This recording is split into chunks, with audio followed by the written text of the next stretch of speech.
Cowboy. It had been 4 days since the private intelligence and security firm I worked for, K-19 Shadow Operations, rescued one of our own from the clutches of a madman, a serial killer, or, as we were coming to believe, one of God knew how many terrorizing the Adirondack State Park.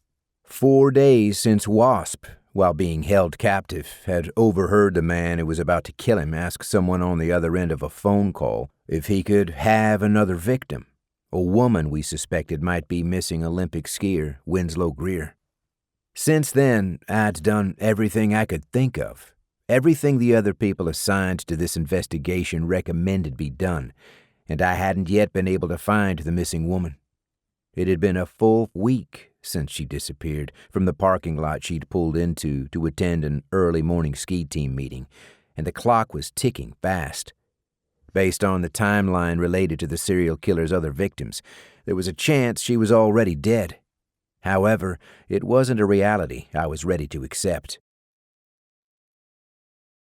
April and May were my favorite months to be in the Adirondacks, the place I considered home more than any other where my parents had residences.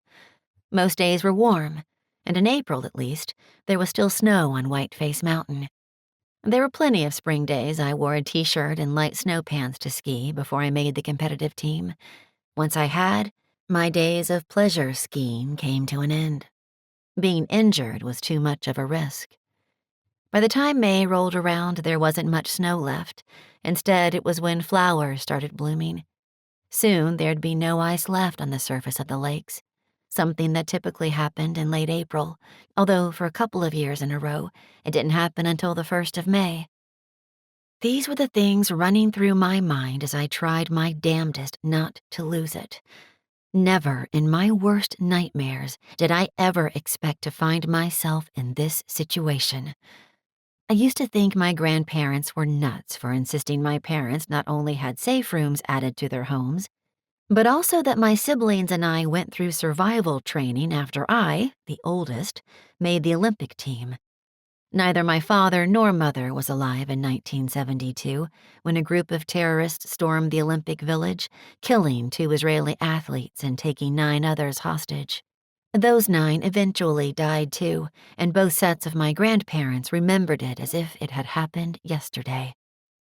Now, here I was, using the training I never thought I would, being held captive by a madman who alternately sat beside me, sobbing and apologizing for being forced to kidnap me, then at other times threatened to kill me if he thought I was looking at him the wrong way. I'd taken advantage of his remorseful periods as best I could in the 2 days since he'd put a gun to my head in the early morning hours when I exited my car at the ski area for a team meeting. After he forced me into a storage bin that was on the back seat of his car, I'd memorized the turns he took note of the direction he went in, and counted the seconds as he drove.